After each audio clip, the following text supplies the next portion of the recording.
Mesdames et messieurs, bienvenue dans ce nouveau numéro du Peuple s'exprime. Aujourd'hui, nous abordons un sujet incontournable et fondamental pour le droit humain au Gabon. Il s'agit de l'article 12 du projet de constitution qui garantit le respect de la dignité humaine. Ce texte affirme en partie que nul ne peut être humilié, maltraité, torturé, ni faire l'objet de traitements ou de peines cruelles, inhumaines ou dégradantes, même s'il est en état d'arrestation ou d'emprisonnement. Alors, quelles sont les implications concrètes de cette disposition dans notre société? Quels défis pour que ces droits soient respectés partout et pour tous? Tout de suite, le peuple s'exprime avec un acteur clé dans la défense des droits des détenus au Gabon. Il s'agit de Lionel Ella Ngonga, député de la transition et président de l'ONG SOS Prisonniers Gabon. Nous avons également M. Bertrand Zibi Abégué, premier questeur du Conseil économique, social et environnemental, ancien prisonnier politique. Il apportera son témoignage sur les enjeux de la dignité humaine. Nous avons également Maître Oma Moussavou, avocat au barreau du Gabon et président de la Commission nationale des droits de l'homme. Et pour un éclairage académique, nous allons également avoir sur ce plateau professeur Steve Singo Dinga, enseignant-chercheur à l'UOB, et Régis Nguema, juriste, sans oublier Agé Mayaké, président du mouvement citoyen Le Paris. Messieurs, bienvenue sur ce plateau. Merci.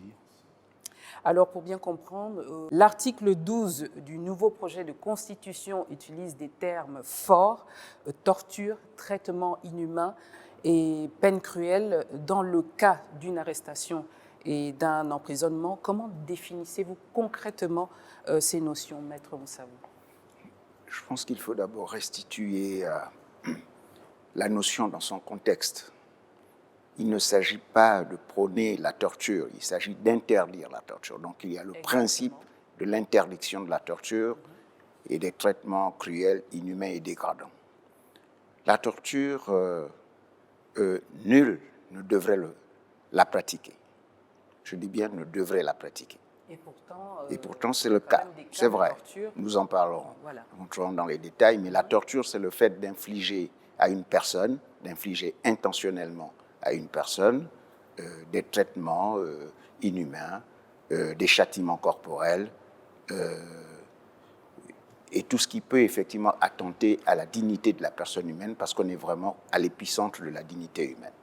Voilà, c'est vraiment cela, le fait d'infliger des traitements, etc., mais de façon délibérée, avec le but, n'est-ce pas, d'extorquer des aveux, mais surtout le but de mépriser, en quelque sorte, la personne humaine, de la ramener à l'inhumanité, presque à l'animalité. Et donc, c'est cela qui est interdit parce qu'on touche effectivement à l'essence de l'homme. Un exemple concret de cas de torture ou de traitement inhumain? Écoutez, je ne suis pas un tortionnaire, malheureusement. Je ne peux pas trouver, effectivement, moi je suis pour la défense, effectivement, des êtres humains, contre cette pratique innommable et ignoble. Parce que la torture, c'est la barbarie. Et cette barbarie a été effectivement réprouvée par les instruments généraux et internationaux en matière de droits de l'homme, depuis la Déclaration universelle des droits de l'homme, et c'est l'article 5 qui est repris texto par le projet de constitution, à l'article 12. Merci pour cet éclairage, Maître Moussavou. Monsieur Bertrand Zibi Abégué, vous avez été emprisonné pour quel motif? Des motifs totalement fallacieux. Mais avant d'y répondre, je voudrais déjà vous dire un grand merci de nous permettre de pouvoir enfin nous exprimer une fois de plus. Depuis ma sortie de prison, qui est intervenue le 13 septembre 2022 à aujourd'hui, j'ai ressenti et j'ai passé les moments les plus douloureux Depuis quelques jours, il circule sur Internet une vidéo montrant les sévices subis par l'artiste camerounais Longué Longué. Alors, en revoyant ces images, c'est exactement ce que nous subissions. Alors, je me souviens de la première torture avec Roger Ondoa-Bessol, vice-président du syndicat Dynamique Unitaire. J'ai en mémoire l'honorable Karl Mindoumi Nzamba, alias Kekol, Jean de Dieu Mbourou et quelqu'un qui est décédé après, Jacques Michel. C'était exactement la même torture que nous subissions. Moi, encore un peu plus. Alors, vous étiez tapé sous la pointe des pieds. Or, malheureusement, il s'avère, ou heureusement, que toute vie humaine prend son essence sous la pointe des pieds. Alors, lorsque vous êtes torturé sous la pointe des pieds, c'est une douleur indescriptible. C'est une douleur où, lorsque le coup il est frappé sous la pointe des pieds, mais vous le ressentez au niveau du cerveau. Au 5e, 6e, 10e coup, vous perdez la mémoire. Vous pouvez devenir, séance tenante, vous pouvez devenir fou. Plusieurs sont décédés. C'est des cas que nous avons vécus dans nos chairs. Donc pour ceux qui ont eu la chance de voir ou qui peuvent la retrouver à travers les réseaux sociaux, la vidéo de Longué Longué, qui est un grand artiste africain camerounais, c'est exactement ce qui se pratiquait, ou du moins peut-être se pratique là encore à quelques encablures de ce studio, à la prison centrale et dans de nombreux commissariats. Donc, justement, ça m'emmène à poser la question, quelles sont les personnes, les acteurs susceptibles de poser ces actes? Alors, pour situer un peu les spectateurs. Il faut bien comprendre une chose. Ou sinon de violer la dignité des donneurs d'ordre. humaine. Eux, on ne les voit jamais. C'est quelqu'un qui donne un ordre de torturer, mettre aux mains, et vous avez des exécutants. Et les exécutants, parfois, vous en avez de vraiment zélés. D'où, parfois, souvent, on enregistre des cas de mort. Paix à son âme, je pense à Olimbo, qui était un co-détenu à moi, et lors d'une séance de torture, Olimbo est décédé. Je pense à Thomas, un frère togolais, garagiste, qui, pour une affaire de téléphone trouvée, d'ailleurs qui ne lui appartenait pas, est décédé. Je pense à plusieurs autres personnes qui sont décédées, mais comme cela se fait dans le mur du silence, parce que personne n'est là, personne ne témoigne, vous souffrez dans votre chair. Si vous avez la chance de survivre, vous survivez, mais si vous décédez, ben on trouve une raison fallacieuse à votre décès. Des actes de torture, à quelle fin? Maître Moussa, vous parlez d'extorsion, d'aveux, d'informations. Il fallait absolument, me tuer. Parce que d'après Ali Bongo Ndimba, pour ne pas le nommer, j'avais commis l'affront suprême. Donc déjà de mon arrestation, le 31 août au QG de Jean-Ping, au petit matin, où je suis mis dans une fosse septique pendant 3 jours, à mon entrée à la prison centrale de Libreville, dans un quartier qui, Dieu merci, aujourd'hui, maître, est fermé, le CB.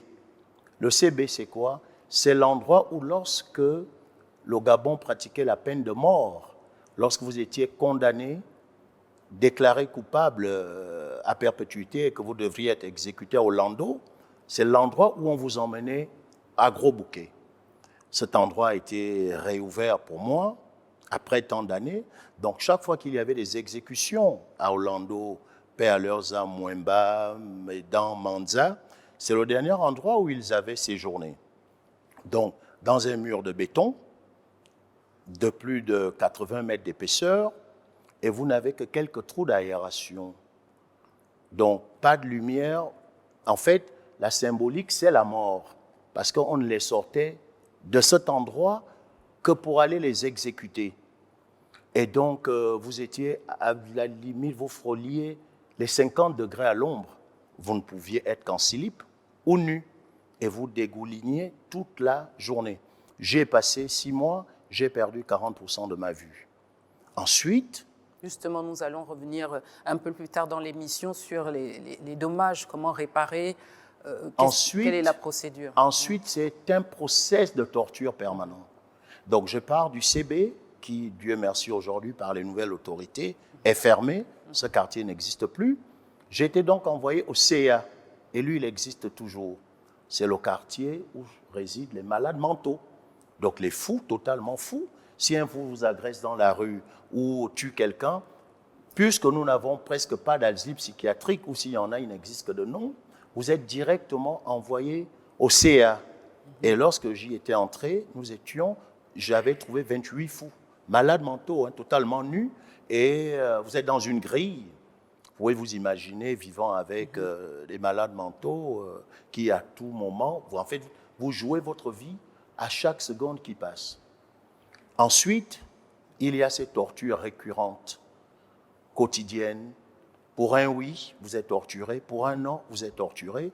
Et lorsqu'il y a une consigne mise sur vous, que ce monsieur doit être plié, il doit, vaille que vaille, vivre ou décéder, et vous avez un excès de zèle qui fait en sorte qu'il n'y a que Dieu qui finit par maintenir votre vie. Donc de l'abus de pouvoir. Maître Ouma Moussabou, vous avez défini tout à l'heure les termes de torture, traitement inhumain et peine cruelle. Alors comment ces termes protègent-ils les individus contre les abus de pouvoir ? En particulier dans le cas d'incarcération. Je pense que l'État a une grande responsabilité.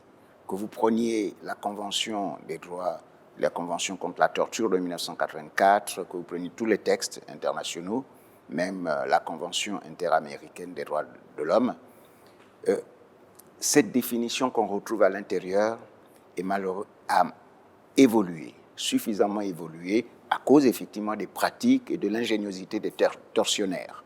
Chacun, en pratiquant, essaie de trouver l'outil le plus fin, le plus vicieux, le plus subtil, qui puisse apporter plus de souffrance, n'est-ce pas, à l'être humain, aussi bien de façon psychologique, physique, que mentale.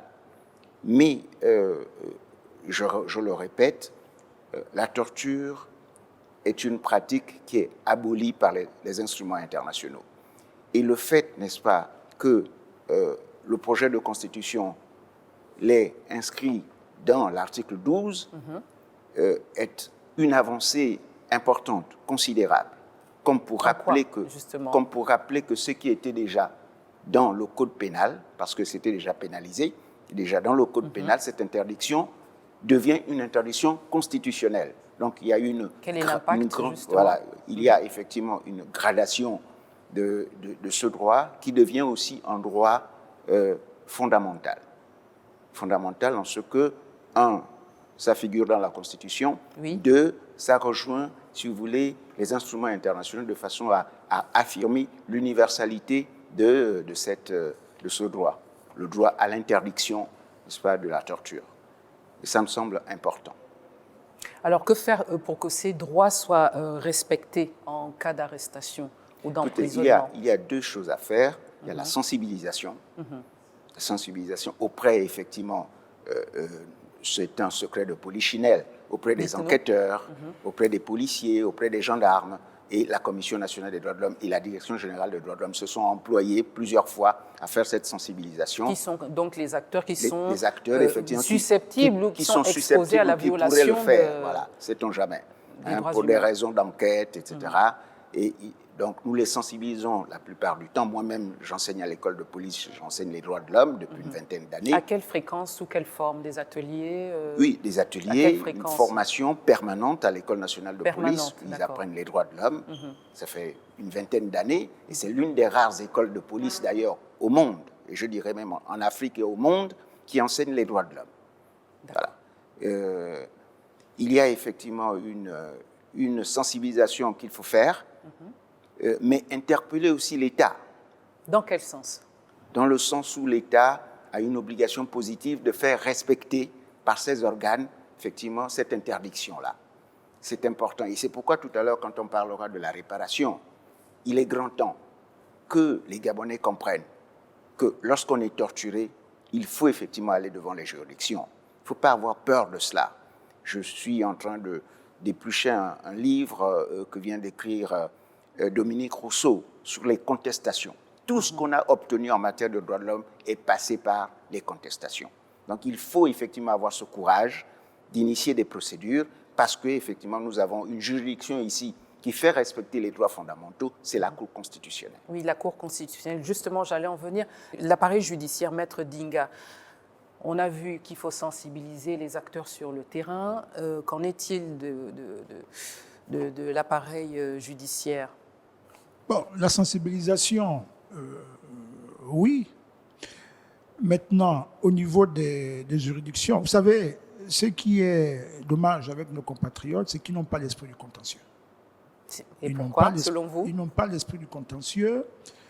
Ils se réduisent à dire simplement que on va encore faire comment. Voilà. Il faut que les juridictions soient saisies. Si les juridictions ne sont pas saisies, elles ne vont pas s'auto-saisir. Vous voyez?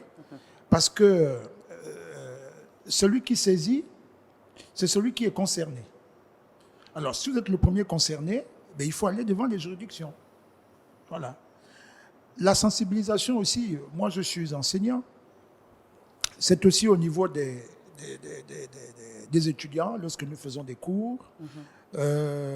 C'est aussi peut-être dans la rue, lorsqu'il y a des débats, etc. Il faut sensibiliser. Mais nous sommes dans le respect ou la dignité des personnes. Vous savez, au commencement de l'État, il y a quand même l'individu. Ce sont les individus qui ont mis en place l'État. L'État a été mis en place pour concourir au bonheur des citoyens. Alors, et parmi le bonheur des citoyens, il faut déjà leur assurer un minimum de droits, dont les droits fondamentaux. Alors, le fait d'avoir mis dans la Constitution le respect de la dignité humaine, donc nul ne pourra faire l'objet de torture et autres, c'est déjà contre l'État. Parce que lorsqu'on met des droits dans la Constitution, ça veut dire qu'on leur donne une forte protection. C'est-à-dire, il ne peut pas avoir un jour un projet de loi qui va dire, bon, écoutez, le citoyen a tel droit, on va les enlever. Donc nous faisons un projet de loi, etc., etc. Ce n'est pas possible, parce que sinon, évidemment, ce projet de loi sera censuré par la Cour constitutionnelle en disant tout simplement, non, vous violez une disposition constitutionnelle. Donc, l'État est sensibilisé. Mais, en dehors des instruments internationaux, dans notre législation, nous avons déjà des textes. Oui. Le nouveau texte constitutionnel a repris déjà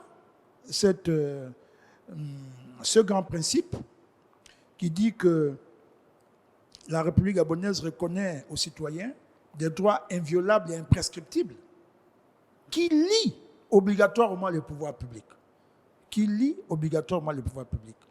Parce que les traitements des citoyens, vous savez, ça commence même dès l'arrestation. On le voit souvent à la télévision, vous arrêtez quelqu'un, vous lui demandez d'enlever son haut. Justement, que dit la loi? Non, mais c'est déjà un traitement dégradant. Au niveau de l'arrestation, l'interpellation, que dit la loi? C'est déjà un traitement dégradant. Pour protéger la personne interpellée. C'est déjà un traitement dégradant. Moi, j'en ai fait l'objet quand j'étais au lycée. On vous arrête, vous n'avez pas votre carte, on vous demande d'enlever le haut et vous montez dans le Vélera. C'est grave. Mais si je suis torse nu, c'est déjà un mauvais traitement. C'est un traitement dégradant. Imaginez-vous, ce sont des jeunes filles à qui on demanderait d'enlever, n'est-ce pas, des hauts, des t-shirts et autres. Vous vous rendez compte? Alors, donc, aujourd'hui, la nouvelle constitution, ce respect de la dignité humaine va l'ériger déjà en valeur. Avant que ce soit encadré par des droits fondamentaux, c'est déjà une valeur. Le respect à la dignité humaine. Ensuite, maintenant, il y a le droit au respect de la dignité humaine. C'est une valeur, c'est aussi devenu un droit. Et c'est fortement encadré et protégé par la nouvelle Constitution. C'est très bien. Donc, prenons le cas d'une interpellation. Oui. On vous interpelle, on vous demande d'enlever votre t-shirt, comme vous l'avez dit tout à l'heure. Une fois que vous connaissez votre droit, qu'est-ce qui se passe?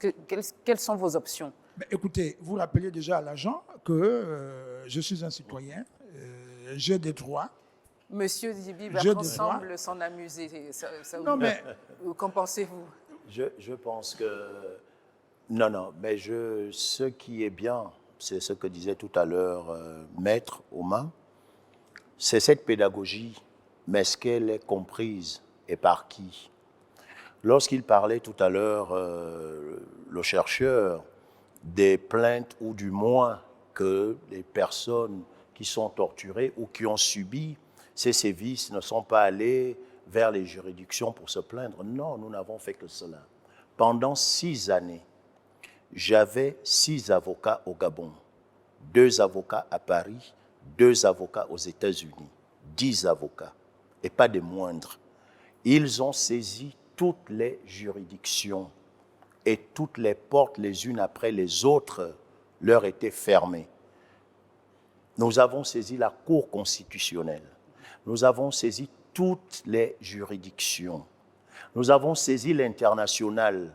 Amnesty International s'était approprié mon problème, s'était saisi de mon problème. ACAT, la plus grande association des catholiques, les Nations Unies. Après ma sortie de prison, j'ai été reçu à travers le monde par ces organismes et qui m'ont montré qu'est-ce qu'ils avaient entrepris pendant 6 ans comme démarche. Savez-vous qu'Amnesty International a produit un film de plus de 20 minutes sur moi?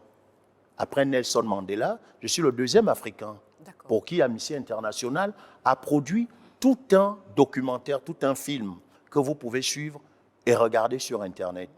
Mais personne ne levait le petit doigt. Parce que ceux qui aujourd'hui crient, moi j'ai pardonné, j'ai subi dans ma chair. D'autres n'ont peut-être pas eu cette chance. Mais nous n'avions que 2 petites lumières à cette époque. Nonobstant nos avocats, il y avait SOS prisonniers qui étaient là au quotidien, malgré tout ce qu'ils subissaient, et l'ONG Benedicta Canta, qui était là pour toujours. Et d'ailleurs, à cause de leur trop grande émission dans mon dossier, ils ont certainement eu des problèmes également. Mais je pense qu'aujourd'hui, la Constitution qui est mise en place nous donne dorénavant un sort définitif. Et nous ne devons plus jamais nous départir de ce sort. Parce que hier, Ali Bongo, Sylvia et Noureddine tenaient le bon bout. Donc, ils pouvaient ordonner les tortures exécrables, pouvaient ordonner la mort de certains individus. Mais aujourd'hui, ils subissent, ne serait-ce que, même dans leurs rêves les plus fous, aucun d'entre eux ne se serait imaginé être du mauvais côté de l'histoire. Donc nous devons tout faire pour qu'aujourd'hui, plus jamais cela. Vous savez, il y a ce que l'on voit comme torture.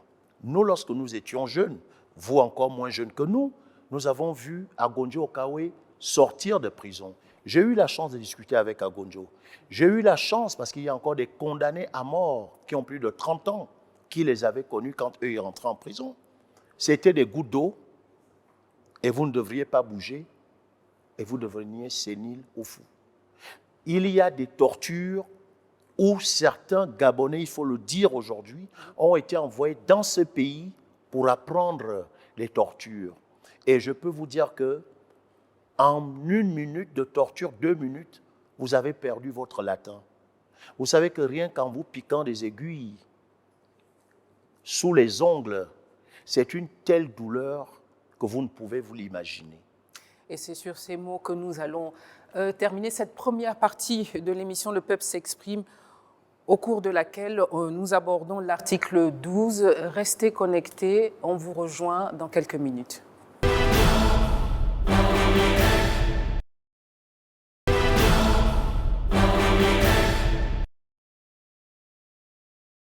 Mesdames et messieurs, bienvenue dans la seconde partie du Peuple s'exprime consacrée au respect de la dignité humaine. Et tout de suite, je me tourne vers vous, honorable Ella Ngonga Lionel. Avez-vous constaté des avancées depuis le 30 août dernier?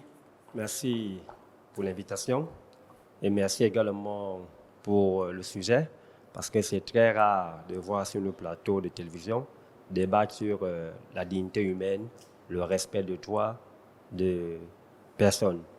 Maintenant, s'agissant depuis le 30 août, il faut le dire que l'une des premières mesures que SOS Prisonniers a félicité de la transition, c'est la libération de plusieurs prisonniers.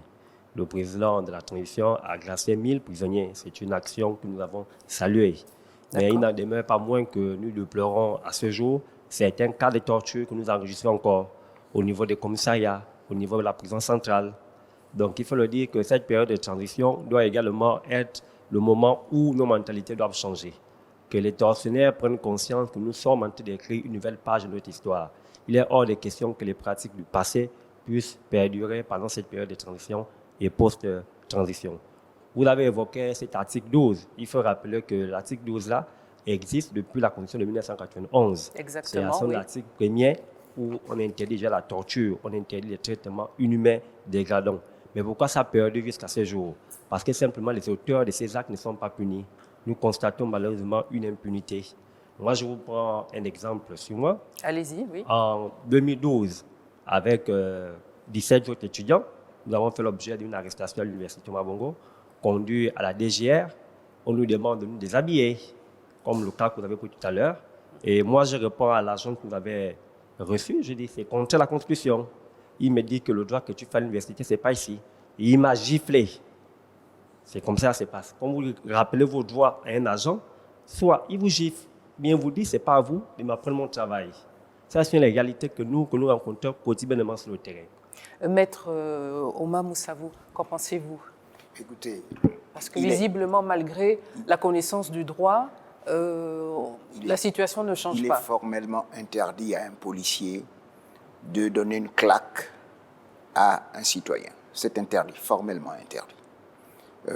Mais je voudrais quand même insister pour dire que même si la notion d'interdiction, n'est-ce pas, de la torture a existé dans l'ancienne Constitution, il n'en demeure pas moins vrai que le fait de le réitérer dans le nouveau projet accroît notre croyance que désormais la volonté politique tant recherchée sera exprimée positivement parce qu'effectivement les problèmes d'impunité se posent. Et quand les problèmes d'impunité se posent, on interpelle l'exécutif pour dire nous avons besoin de volonté politique dans ces conditions-là pour que les acteurs, pour que les responsables, n'est-ce pas, soient poursuivis et jugés devant les juridictions. Alors, mais comment garantir, comment arriver à un résultat effectif au niveau du respect de la dignité humaine? L'effectivité des droits de l'homme, c'est tout l'enjeu, tout le défi des droits de l'homme. Comment effectivement garantir ou assurer le respect de cette garantie? Eh bien, il faut continuer à sensibiliser. Il n'y a pas d'autre méthode que celle-là. Sensibiliser, faire de la pédagogie, faire des réunions, etc. Parce que la chaîne est importante. M. Zibi l'a dit. Il y a des donneurs d'ordre, il y a des exécutants. Entre les exécutants et les donneurs d'ordre, il y a peut-être d'autres personnes vicieuses qui sont dans la chaîne. Et donc, il faut que les responsables de ces administrations, notamment les forces de sécurité et de défense, donnent des instructions fermes à leurs agents pour que plus jamais ça. Mais vous êtes également le président de la Commission nationale des droits de l'homme. Comment fonctionne cet organisme? Quel est votre rôle exactement? Écoutez, il faut dire que la Commission nationale des droits de l'homme du Gabon, comme celle qui existe dans le monde, francophone surtout, sont effectivement régies par ce qu'on appelle les principes de Paris. Ce sont ces principes de Paris qui font que ce soit des autorités administratives indépendantes, donc des AAI, qui se situent, parce que c'est des organes du troisième type, qui se situent entre l'État et la société civile. Et donc, la seule chose qu'on pourrait peut-être souhaiter, c'est que les recommandations de cet organe aient une valeur contraignante. Et ça, c'est un peu rêvé, parce que les principes de Paris ne l'ont pas dit, mais nous pouvons aussi innover, surtout dans les sociétés qui sont les nôtres, où nous recherchons des stabilités en matière de droit, en matière d'état de droit, en matière d'un renforcement en matière de démocratie. Il est peut-être souhaitable que dans nos États, les recommandations d'une Commission nationale des droits de l'homme ait une valeur contraignante. Parce que jusque-là, elles n'ont pas de valeur contraignante. Voilà. C'est peut-être ce qu'on pourrait souhaiter. Allons-y maintenant sur le cas des interpellations et des incarcérations. Monsieur Régis Nguema, que dit le droit en matière d'interpellation avant d'arriver au mandat de dépôt? Il faut dire que nous avons au Gabon le code de procédure pénale et pour revenir effectivement, il y a toute une procédure de l'interpellation, l'instruction et tout le reste jusqu'au mandat de dépôt, jusqu'à ce que l'audience s'ouvre. Mais en ce qui concerne les sévices corporels, nous avons ce qu'on appelle en droit des aveux judiciaires. Ces aveux judiciaires amènent souvent, n'est-ce pas, des personnes qui font l'objet d'arrestation, d'avouer parfois des crimes ou d'avouer parfois des forfaits qu'ils n'ont pas commis. Tout simplement parce qu'on doit évacuer un dossier.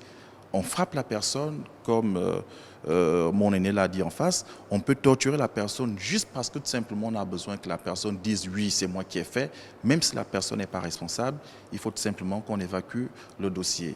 Monsieur Agé Mayaki, depuis le 30 août, est-ce que vous avez constaté des avancées? Moi, je serais clair, depuis le 30 août, il n'y a pas d'avancée.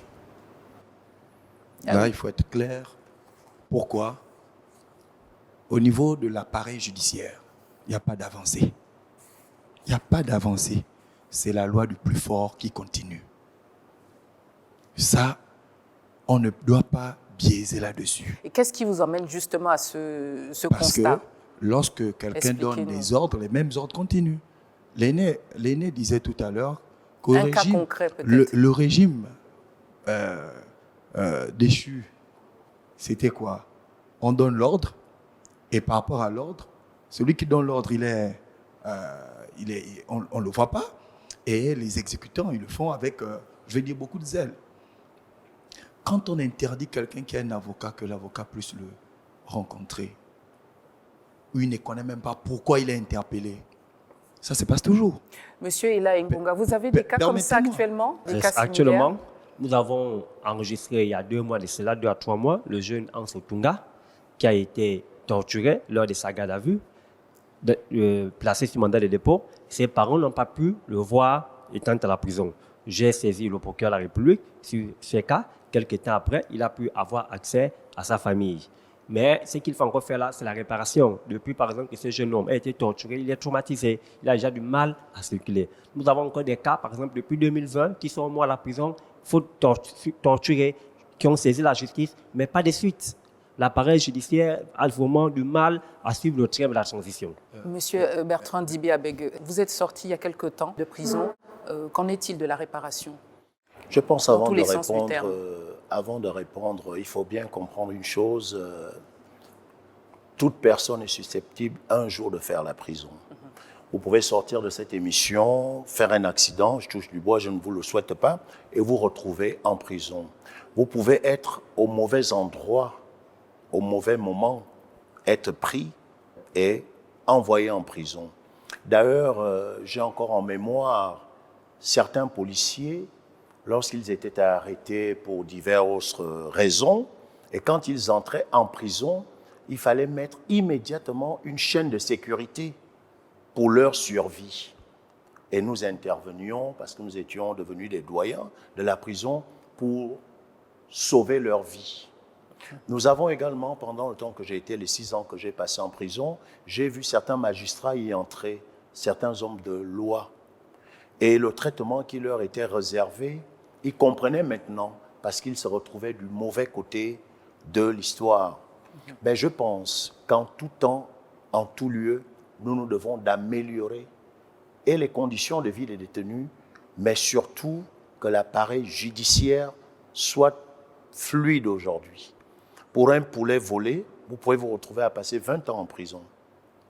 Pour un terrain que quelqu'un vous expolie, vous pouvez vous retrouver en prison. Pour votre épouse, si vous êtes militaire et que votre supérieur désire votre femme, il peut vous envoyer au MIF. Donc, toutes les raisons étaient possibles. Et lorsqu'il y a une mention sur vous, de vous torturer, il est presque inhumain que vous vous en sortiez. Mais il y a quand même un léger avancement depuis le 30. Lorsque je suis arrivé à la prison centrale de Libreville, nous vidions les fosses septiques à main nue. nous les détenus. Lorsque vous étiez punis, on vous mettait dans une fosse septique, vous y tombiez jusqu'au cou pour vider la fosse septique. Elle se faisait manuellement. Aujourd'hui, le général Effayon et le président Oligui ont essayé de canaliser. Nous recevions un pain totalement avarié lorsque les 6 années que j'ai passées en prison. Aujourd'hui, le président de la transition a fait construire une boulangerie à l'intérieur de la prison. Ce sont des petites avancées. Les prisonniers étaient vraiment abandonnés à eux-mêmes. Le président m'annonçait en exclusivité qu'il y mettait un économa aujourd'hui. Je n'ai pas été visité, mais le général Effayon m'a dit qu'effectivement, il y a un grand économa et que les prisonniers aujourd'hui peuvent s'approvisionner sans trop de difficultés de peine. Le général Oligui essaie d'humaniser. Le véritable problème maintenant, est-ce que la troupe suit? Parce que nous continuons malheureusement d'enregistrer des cas de torture dans les commissariats, des abus dans la rue, ça ne grandit strictement personne. Donc vous rejoignez les propos de M. Mayaké, peut-être? Absolument, oui. Il a parfaitement raison. Et mieux encore, pour terminer, le Gabon est signataire de toutes les conventions internationales. Je parle sous le contrôle des maîtres. Et ne vous y trompez pas, le Gabon est également jugé par rapport à son applicabilité des droits de l'homme. Donc, lorsque vous êtes reçu à Amnesty International et qu'on vous sort des cas de torture, il ne fait pas bon investir dans ce pays. Personne ne viendrait investir dans un pays où il n'est même pas sûr de garantir son investissement. Nous devons donc adopter ce comportement de pardon pour nous qui avons été les victimes. Je me serais consumé si j'étais rentré dans la haine. Je me suis pardonné à moi-même. J'ai pardonné à mon bourreau, Ali Bongo Ondimba, et sa bande. C'est ce qui me permet d'être aujourd'hui en face de vous. D'autres n'ont pas eu cette chance. Il y en a qui sont sortis, mais gravement malades. Jean Esprit, mon petit frère, la cruche Alianga. Jean Esprit, son frère Grégory. Et tous les autres qui peut-être n'auront plus jamais une santé. Mais que devons-nous faire? Nous devons accompagner la transition pour la dignité. C'est surtout pour cela qu'ils nous ont libérés de ces tortionnaires. Parce que comme cela se fait dans le noir, personne n'est au courant de quoi que ce soit. L'enquêteur qui vous auditionne, qui vous met au pont, qui vous met la règle entre les doigts, si on vous la met tout de suite et que j'appuie, je pense que même votre belle robe, vous allez la déchirer. Donc, ils ont ces tortures-là qui existent entre 4 murs qui doivent être dénoncées. Parce que je ne pense pas que ça grandisse qui que ce soit. Mais mieux encore, ceux qui n'ont pas comme mon jeune frère, qui, quand il vous dira le motif qu'il a emmené en prison, parfois fallacieux, pour votre véhicule, pour votre paire de lunettes, n'importe qui pouvait interrompre votre vie. Mais ce qui doit être fait, et les Gabonais doivent le comprendre, le policier qui arrête doit savoir qu'il a des enfants, il a une épouse, et un jour, ils peuvent être dans la même situation. Le procureur tout-puissant au tribunal doit également savoir qu'il est là et ne doit dire que le droit, rien que le droit. Et aujourd'hui, il faut que l'État communique un peu plus pour que le magistrat qui est si puissant, tout puissant, qui peut... Il vous le dit, hein, je vous envoie en prison, c'est ce bic-là, et vous y restez 7 ans sans que personne ne vous rappelle pour même vous auditionner. Il y en a qui ont 13 ans, 15 ans, 18 ans de prison sans jamais avoir été auditionnés. C'est inhumain. Merci, Monsieur Abégué, pour tous ces exemples très parlants. Monsieur Mayaké, je vous ai peut-être coupé la parole tout à l'heure. Vous avez quelque chose à rajouter, je le sens. Il faut être clair. Le 30 août, il y a eu un coup de libération, un coup d'État qui a entraîné un coup de libération, d'accord, mais ça n'a pas libéré toutes ces institutions. Parce qu'il y a des institutions où nous avons encore des hommes forts et non des institutions fortes. Nous avons encore des institutions où on se dit, Vous savez, tout à l'heure, Maître disait, il faut que les gens puissent aller porter plainte, on ne peut pas s'auto-saisir. Mais moi, je vais dire non, attention. Lorsque quelqu'un prend le couteau à la route, il braque et tout ça là, mais pourtant, personne ne porte plainte, on va attraper ces bandits. Le ministère public se saisit de la chose. Mais pourquoi, quand vous partez à la prison, on appelle ça comment, au tribunal, vous voyez ces jeunes qu'on met torse nu là devant tout le monde, vous voyez des papas, des mamans, on met torse nu, on vous prend comme un malpropre pour rien. Parfois vous êtes là pour un rien, on vous prend comme malpropre, mais on ne peut pas s'autosaisir. Comme disait tout à l'heure monsieur le questeur, mais quand un procureur vous dit, il dit, je ne sais pas pourquoi je vous envoie. Il ne sait pas, mais il vous envoie quand même à la prison centrale. Au fait, la prison centrale devient comme, pour un oui et bon, il va quand même dormir. Mais on n'est pas dormir à la prison centrale. On traumatise quelqu'un quand il va à la prison centrale. Vous savez, sortir de la prison centrale, si vous n'êtes pas fort d'esprit, vous pouvez même ne plus réussir votre vie. J'ai fait 14 jours, mais j'ai eu l'impression d'avoir fait, je veux dire quoi, presque toute une vie. 7 jours sans voir ma famille, 7 jours sans que mes avocats me voient. J'ai 2 avocats, aucun avocat ne peut me voir parce qu'un enquêteur dit il n'a pas droit aux visites. Mais pourquoi? Il a fait quoi? Il est d'abord là-bas même pourquoi? Donc même vous-même, vous ne savez pas pourquoi vous êtes là, mais vous êtes là. Votre avocat ne peut même pas savoir pourquoi vous êtes là. Mais ça se passe pendant le CTRI. Mais aujourd'hui, moi je dis... Vous êtes d'accord que tout ne peut pas changer d'un seul coup après un décret? La Constitution a prévu quelque chose et que Monsieur Mayaki, il faudra quand même un peu de temps pour que les choses s'installent. Mais voici maintenant les solutions que nous concrètement. Il faut des textes qui vont accompagner ça, des textes qui vont permettre de sanctionner ceux qui font ça et commencer à montrer la sanction. Ça veut dire il faut des arrêtés, il faut des décrets qui vont venir maintenant permettre l'applicabilité de l'article 12. Et après, on fait quoi? On essaie de veiller à ce que ces magistrats, surtout les magistrats, surtout, un juge peut venir comme ça et puis te dire, bon, moi c'est fini, pourquoi tu dures? Condamné. Moi, on ne condamne pas de moi, j'ai vu à la prison centrale pendant mon procès, mais quelqu'un, parce qu'il n'arrive pas à parler, mais il panique. Il parle comment s'il panique? On dit, bon, quand tu n'arrives pas à parler, renvoyé à 6 mois. Merci, monsieur Mayaki. Essayons de changer parce que la transition est là pour tout ça. Donc, il faut des textes pour encadrer après. Merci pour cette piste de solution. On va conclure l'émission.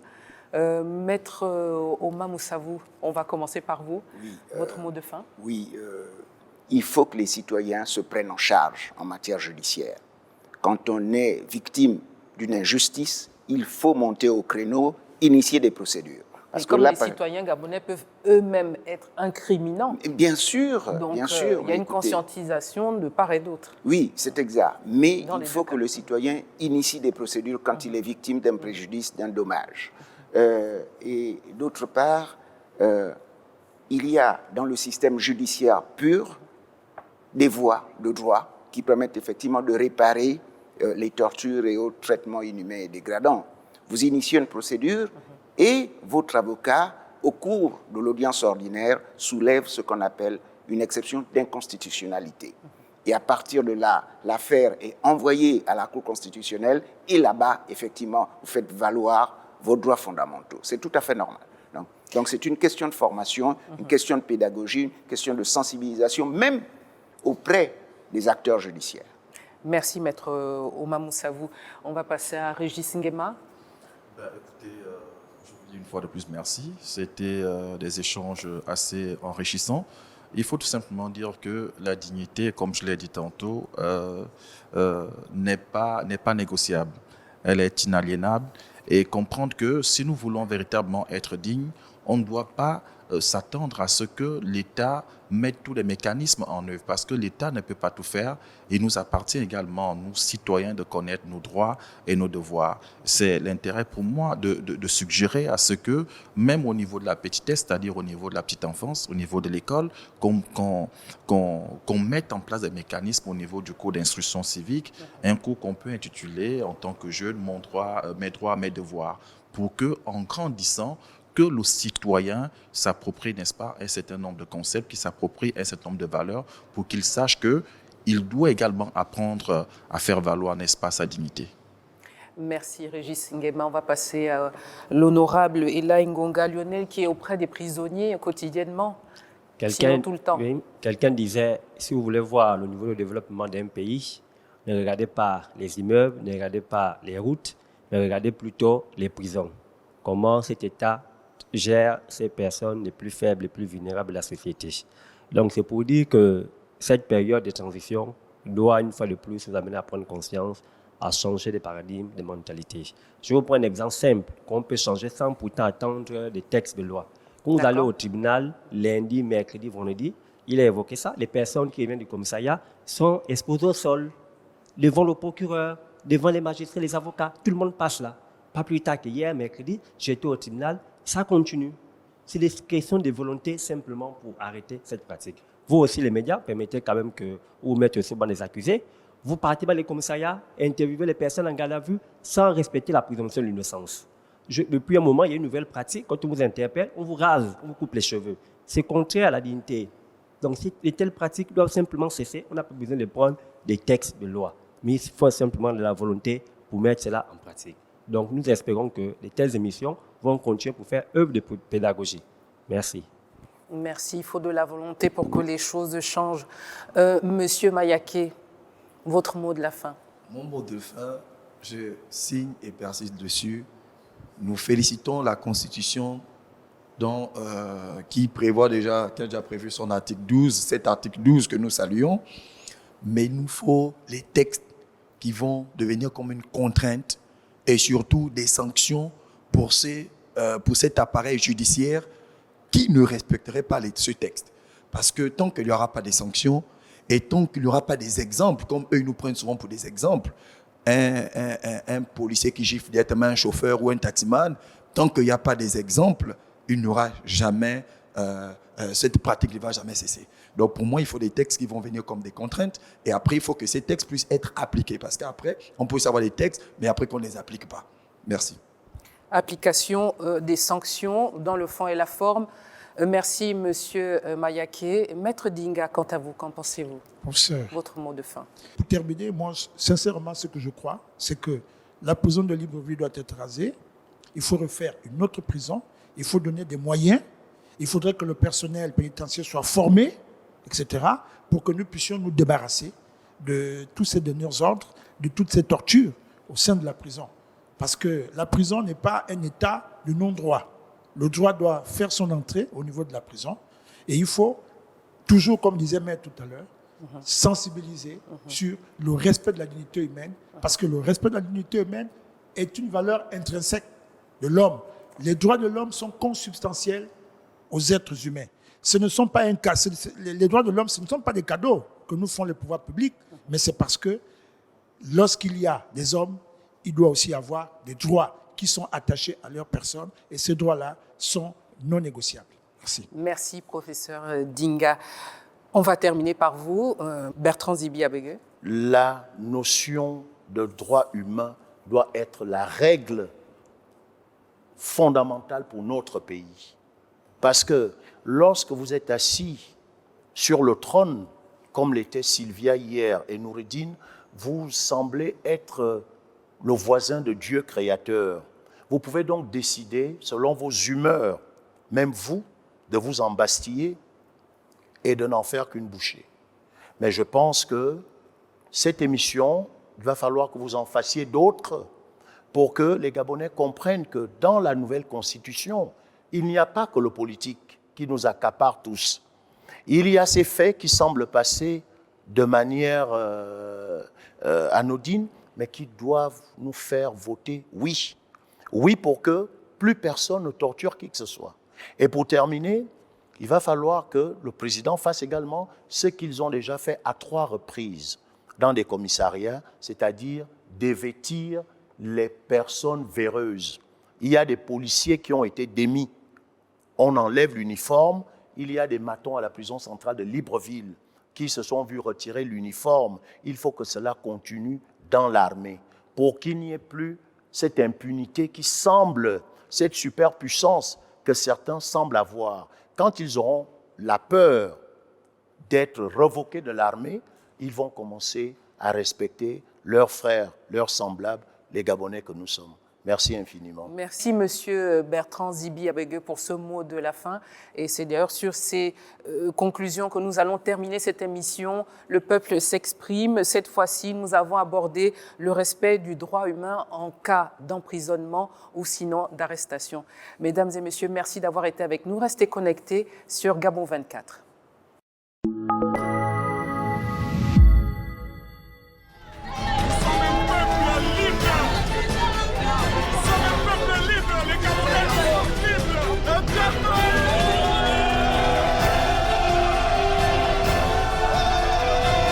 Nous avons le droit d'être libres et de s'exprimer comme on veut.